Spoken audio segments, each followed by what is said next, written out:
sun will always shine on the old Liberty tree. It's a tall old tree and a strong old tree. And we are the sons, yes, we are the sons of liberty. Mike, welcome back to the program. Obviously, you know what we're going to talk about here. You've got to be pretty frustrated by this, and I am too. I guess my question is, what's happening here exactly?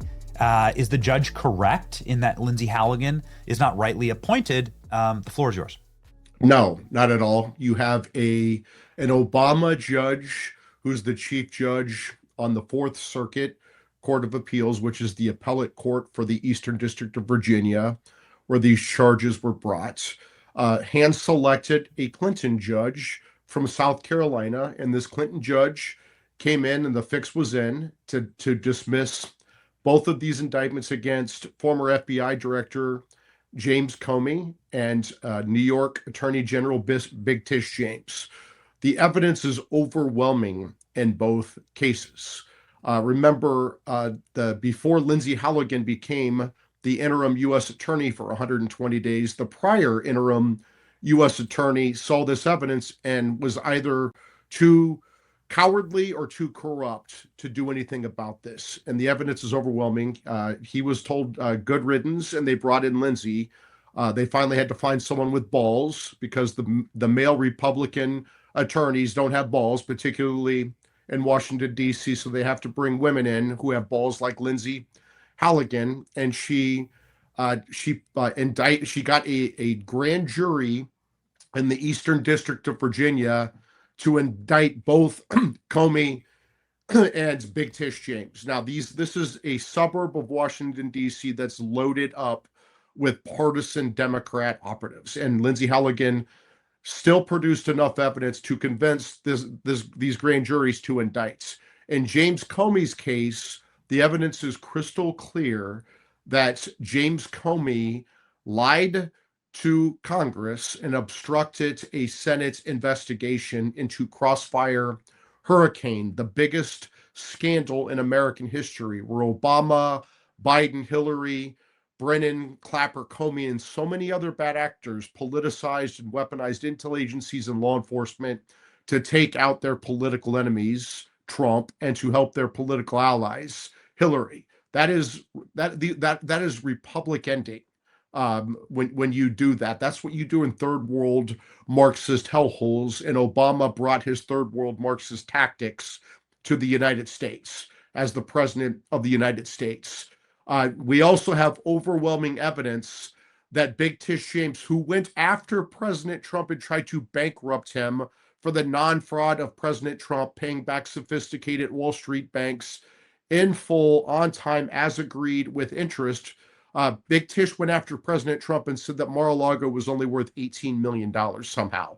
Mar-a-Lago, you've been there many times, Ben, is worth close to $1 billion or more. It is 20 acres of the most prime real estate on the planet. It is the only piece of property in Palm Beach that touches both the Atlantic Ocean and the intracoastal waterway. A tennis court at Mar-a-Lago is worth more than $18 million. Big Tish, as part of the Democrats' lawfare, including Crossfire Hurricane, with Comey, tried to take out Trump with a mortgage fraud case. But guess what? Big Tish had her own mortgage fraud problem because under New York statute, she's required to live in New York. She's the attorney general. She had this second home in Virginia, but it wasn't a second home, and it was an investment property that she allowed one of her nieces, her scumbag nieces, to rent from her and paid her as an investment property. Well, she lied to banks, she lied to mortgage companies, she lied to insurance companies about this because she wanted better rates. And guess what? When you lie to mortgage companies to get better rates, you create risk for the entire mortgage system. We saw this with the mortgage crisis back in 2008 when we had a lot of people lie about their income, lie about the use of their properties. They got better rates, and then our housing market imploded and caused a financial crisis. Well, Big Tish got caught lying about this mortgage down in Virginia. She said it was a second home when it was an investment property, and so she got indicted, right? This Democrat-dominated grand jury found the evidence overwhelming enough to indict her. And you have, again, this Obama judge teaming up with this Clinton judge and misreading federal law, creating a conflict between the branches, a constitutional conflict when you're supposed to avoid constitutional conflicts when you're interpreting statutes, and essentially said that the president and the attorney general can only pick their interim U.S. attorney for 120 days. And after that, it's these Democrat judges who get to control the U.S. attorney's office for the rest of President Trump's term. That is utterly insane. This will get reversed on appeal. But in the meantime, they have sabotaged, these Democrat judges have sabotaged these righteous prosecutions of James Comey and Tish James. And this is why I've said all along, these are the appetizer indictments, Ben. We need to get to the main course, and the main course is the conspiracy against rights down in Fort Pierce, Florida. That grand jury is going to get impaneled in January. And I'd say to these lawfare Democrats, you better lawyer up, because justice is definitely coming. I'm going to make damn sure that happens. So yes, would you mind, just for a simpleton like me, explaining like you would to a very loyal Labrador, but somebody who just, is gonna need a little explanation. Why is it that they can rule, that James Comey can argue and the judge can side with James Comey, that Lindsay Halligan is only a private citizen and is not actually a representative of the DOJ or the Trump administration? It is a misinterpretation of federal statutes that creates a conflict, and it violates the separation of powers. These judges think that they can read a statute that allows concurrently the attorney general and or the courts to appoint U.S. attorneys when there are vacancies, but you defer to the attorney general's pick when there are vacancies. You can't have the courts say we're gonna toss out the president and the attorney general's interim U.S. attorney and put in our own. There are elections in this country, and elections matter. We elect a president of the United States, and he gets to have a team who helps him carry out his executive functions under Article 2 of the Constitution. And you defer to the president's pick for his teams, right? Subject to Senate confirmation, but for these interim picks, you defer to the president. The courts would only step in when there's not a presidential or an AG pick. And what these Democrat judges are doing is they don't like the president and the attorney general's picks because they have a policy disagreement with the American people, and the American people elected the president to end this lawfare and bring accountability. And so these Democrats judges and these Democrats districts are trying to sabotage that because they want to put in a U.S. attorney, for example, in New Jersey, that will do the Democrats' bidding instead of Alina Habba, who will carry out the president's electoral mandate. They want a U.S. attorney in the Eastern District of Virginia who's controlled opposition by the Democrats instead of someone who is a bold and fearless warrior like Lindsay Halligan. This is a big problem. It's unconstitutional.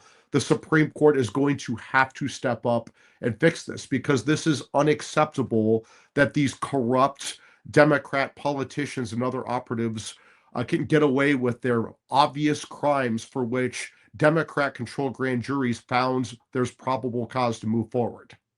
So how does this look from a landscape perspective and moving forward? So the appeal goes directly to the Supreme Court now? Now the appeal goes to the Fourth Circuit Court of Appeals, which is controlled by Democrats, including this Chief Judge Diaz, who hand-selected the Clinton judge in South Carolina to get rid of these two indictments against these Democrat politicians.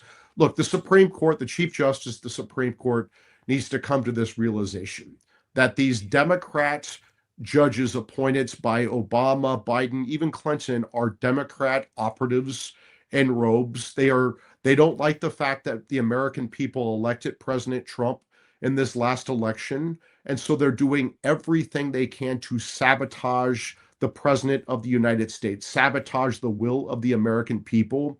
And the federal judiciary is going to lose its legitimacy and lose it very fast.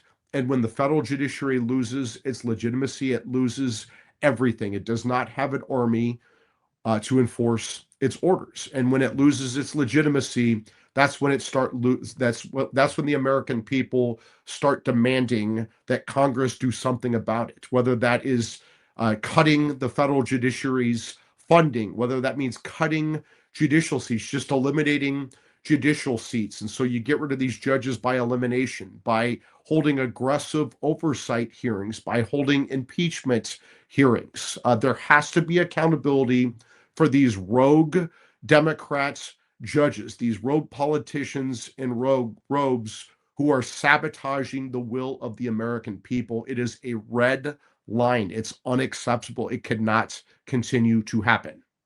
Yeah, I mean, you'd think back when Colorado threw Donald Trump off the ballot that would be a wake-up call. Was that 9-0 at the Supreme Court? It's like there's been so many wake-up calls. Donald Trump getting the National Guard thrown out of Washington, D.C. Like, you don't have the right to, I mean, we don't have a chief executive, frankly, if he can't be commander-in-chief and order the National Guard. We don't have a chief executive if he can't appoint prosecutors. And then, of course, you have what's happening in Texas right now, which is also just wild.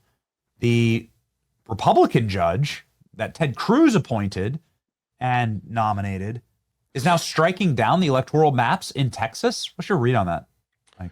It's unbelievable that I don't know why Ted Cruz thought it would be a good idea to pick this judge, to recommend this judge. And again, we have this process, the blue slip process, which is this bogus process that's been going on for over 100 years, where these home state senators have veto power over nominations for U.S. attorney, U.S. district judge, U.S. marshal. So these senators have too much power as it relates to picking these spots, particularly when you're talking about like a U.S. attorney and a U.S. marshal, who are Article II officers who are working for the president of the United States and the Attorney General of the United States, and they can't do this. They can't do their jobs.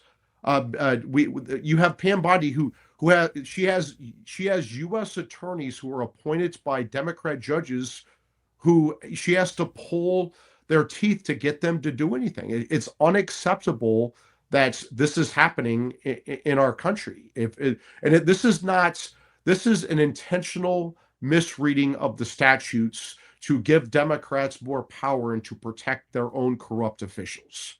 What's going to happen in Texas? That was a big one, where this judge, this Ted Cruz appointed judge, struck down the constitutional reapportionment that has, of course, under all rights of the governor and the House and the Senate there in Texas, was passed and ratified. This seems like the perfect representation of the people and the will of Texas. This went through without any problems, without any real major political consternation. A couple Democrats cried about it and flew to a much more gerrymandered state like Illinois to protest it. And it was all comical and farcical and silly and stupid. And then a Republican, Ted Cruz, Donald Trump appointed judge goes and strikes it down. Like, what's going to happen there, Mike? Yeah, it's unbelievable. And you have Fifth Circuit Judge Jerry Smith, who was on this 3-judge panel, who wrote this scathing dissent, how this Ted Cruz judge played the process, misrepresented what he was doing, misrepresented his position, didn't let Judge Smith get out his dissent when they put out the opinion. It's just unbelievable.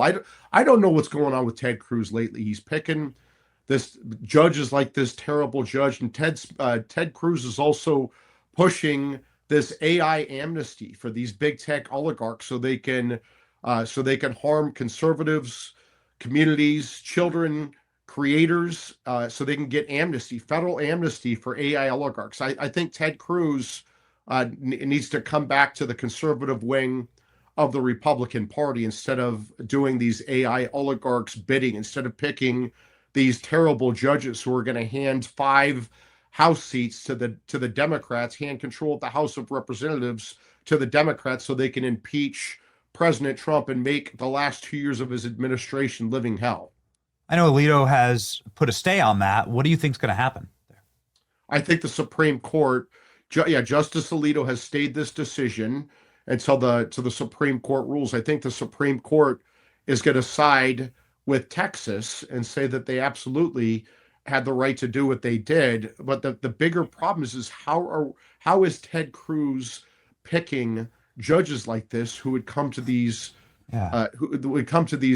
just absolutely lawless, head scratching rulings that it would have been so damaging to our conservative cause? Why is Ted Cruz pushing AI amnesty for these big tech oligarchs? Again, Ted Cruz needs to figure out who he wants to be when he grows up and become that person. Does he want to run as a moderate Republican, a pro big tech Republican for president when he runs against JD, or does he want to run as a conservative Republican? It's not looking good for Ted Cruz right now. Yeah, I think we all know what's going on there. Obviously, he wants Trump to lose the midterms and to get impeached, and he wants JD to be damaged so that he can run for president. Like, pretty plain and obvious. But it's terrible for the country, and you wish more people stood up against it. And I guess, Mike, that's why we're glad we have you standing up against it in the most important arena, which, as you've alluded to, the Southern District of Florida here is going to be a huge case, the grand conspiracy case. We've been hearing little drummings of this, little like you've been placing a breadcrumb trail for us for a while. 3 years, just 3 years, Ben. For just 3 years. Yeah. And so you're going to get this question every single time you're on. What is the update there from Jason Redding-Quinones and his team in Florida? Jason Redding-Quinones is a good friend of mine. I recommended him for the Trump U.S. attorney position in the Southern District of Florida in Miami. President Trump listened to my advice during the transition. I pushed very hard and got him confirmed. And I have Jason Redding-Quinones is the perfect guy for this job. He comes from a family of Cuban refugees. He comes from a working class, blue collar background like me. He is bold and fearless, and his family escaped politicized and weaponized intel agencies and law enforcement in Cuba. So I think it's in Jason's DNA that when Democrats politicize and weaponize intel agencies and law enforcement in America, that's a very bad thing, because where did the Cubans and other refugees go if America falls to these Marxists? And so Jason motioned the court to open a new grand jury in both Fort Lauderdale and Fort Pierce, Florida, according to the court's order that was granted. And those grand juries are going to be impaneled in January. And I have pushed very publicly since the Mar-a-Lago raid more than 3 years ago for a criminal investigation, a grand jury in Fort Pierce to investigate all of this Democrats' lawfare, this weaponization of intel agencies and law enforcement to go after Trump, his top aides like Steve Bannon and Peter Navarro, who went to the clink, Jeff Clark, who's getting disbarred, his supporters on January 6th, who were persecuted under the Supreme Court's Fisher decision. This is unacceptable. These lawfare Democrats took our country to the brink. This is an ongoing criminal conspiracy for the last 8 years. Covering up the conspiracy continues. The conspiracy, there's no statute of limitations problem.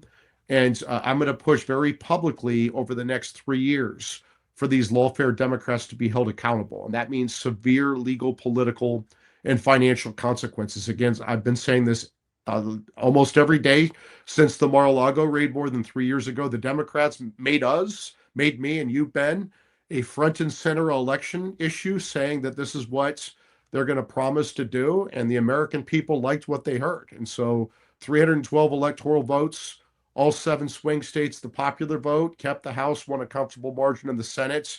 President Trump and his team have an electoral mandate to make sure that these lawfare Democrats are held accountable, and that includes putting them in prison. Fine. I never regret doing this, Mike. So James Comey was out last night. We don't need to play the clip, but just you can pop it up as a play-beside. Out last night, another creepy ISIS Joseph A. Banks hostage video where he's bragging. He's bragging that you were wrong and that he was right, and that this got thrown out. What's your message to James? I would say to James Comey, I've thought all along you're going to have Democrat judges colluding to protect the lawfare Democrats, to protect the deep states. Those were the appetizer indictments in the Eastern District of Virginia. Those appetizers got sent back because someone said that the appetizers weren't good enough, but they're going to come back. You're going to get appetizers shoved down your throat, James Comey and Big Tish James, and then you're going to have the main Probably course like shoved that. down your. Yeah, exactly. You're going to have the main course shoved down your throats with indictments in the Southern District of Florida for this lawfare and weaponization. I'm going to make damn sure that happens. There's one thing that you know from watching Mike Davis for nigh on 4 years on this program. One of our very first guests was Mike Davis in his thousands and thousands of media hits, is that this man doesn't lie. And when this man makes a threat, he's going to follow through on it. And he's made lots of threats on this program, and he was laughed at and mocked and ridiculed in the media, salacious headlines, and everyone thinking that Mike was just insane. And it sounds, and has been proven soundly, that Mike Davis was actually the only one who knew what he was talking about. So you should listen to him. He's actually the only one who could properly predict the future. He does so here at the Article 3 Project. Here's their webpage, Article 3 Project. And here's Mike's X account, obviously followed by 500,000 people. Follow Mike Davis. Godspeed, Mike. Thank you, Ben.